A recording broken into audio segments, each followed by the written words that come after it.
to all the illegal immigrants trying to come to South Africa illegal, they have a very strong message for you. The border management authorities, the police who patrol the borders, they won't play with you.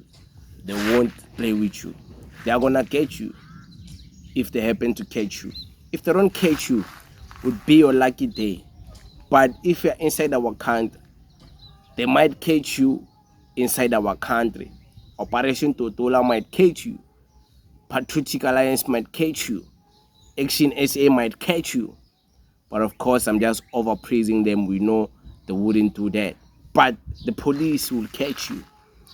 And then you won't have a nice life.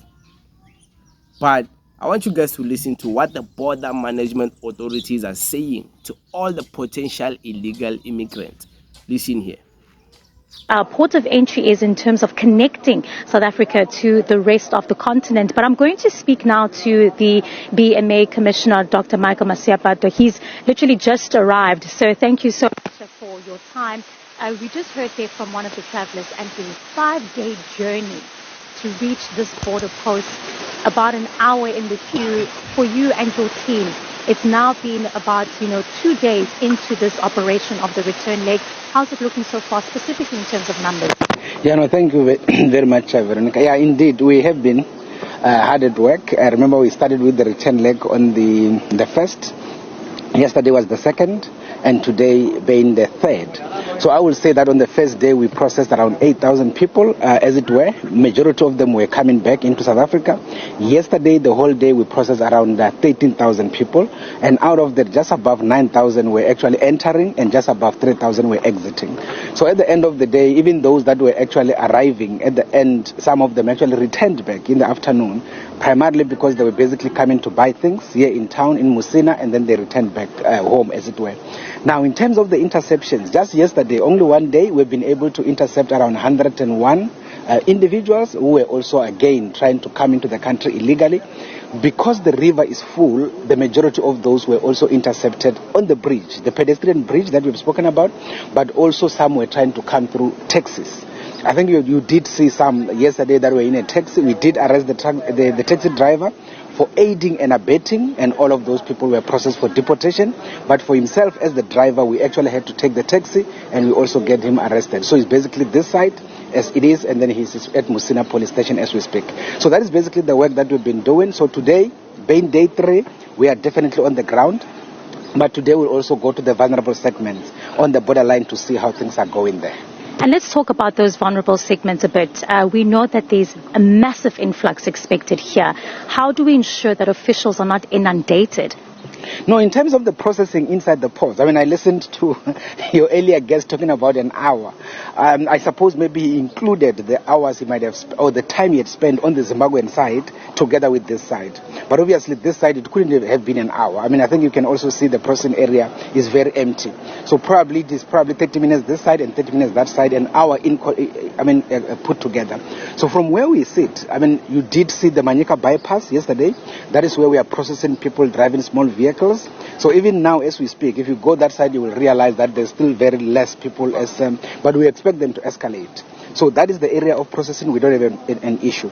On the main building here, where we do immigration of people coming with buses, as you can see, get out of the bus, get all their bags out of the bus, get them scanned inside there to make sure that they are not carrying anything that is not allowed into the country. After the scanning, then they have to be processed in terms of immigration here in the building. In terms of the trucks, they are processed on the other side, which is the cargo side. So from where we are sitting, we don't think inside the port there will be any challenge in as far as the processing of travelers is concerned. So we are fairly ready. All right.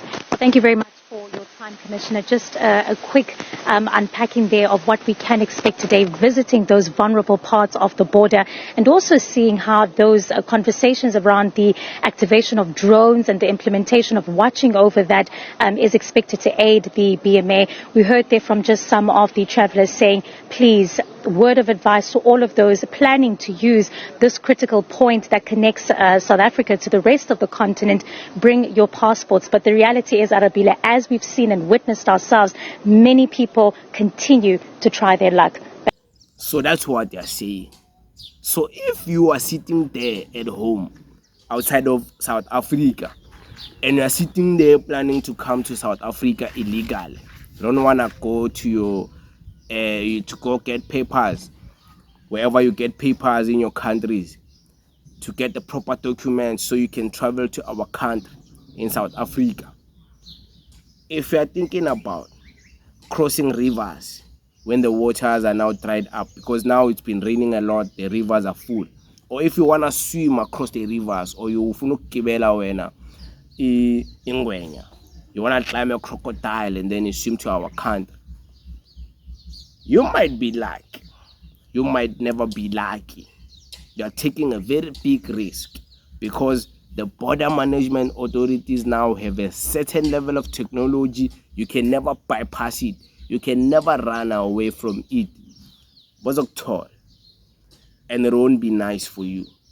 It will never be nice. You will not enjoy, because they have drones now. They can sit wherever they're sitting, and they can shut the drone up there, and they can choose the cameras to view everywhere, and they can zoom to check, okay, kwenzakalani le, like, hey, in this river these people will try to cross over, and then they will share a call to neighboring police. They will come to you, they will arrest you, and then they will deport you, or they will arrest you, they won't deport you. But we know, if it's a bunch of men, they will murder you. So you must be careful when you're traveling. You must get the document. You see in South Africa and you see in Africa, our leaders, they're not trying to integrate the whole African, or maybe if the whole African is too big, the whole SADC region, where it's the countries ngapha. They don't want to integrate the system of the documentation so that we can be able to document everyone. So they are being slow. They don't see that as an option to try and mitigate some of these things like illegal immigration. They don't see it as a solution. So their solution is that they want you to be in your country. You will document yourself in your country. You can't come to our country and look for people to document you, even if that is a better solution, according to me and what I think. I think documenting everyone into one system in Africa is the better solution. But our leaders, the people who are running our countries, they don't think so. So they are not taking any steps into doing that. But it doesn't mean if they're not taking steps to doing that, you should want to break the law. No, there's still law. There's still a constitution in our country, South Africa. So you must make sure you do things by the book, because you will break the law, they will catch you. Us won't be there. Even us as South Africans who don't hate foreigners, we will never hate you. We'll never walk around saying, hey, foreigners must go. But they will catch you, and it won't be nice, because you're breaking the law. That's all I can say. Because you heard this man, this border authority security, what he's saying. But of course, it is what it is. Thank you very much.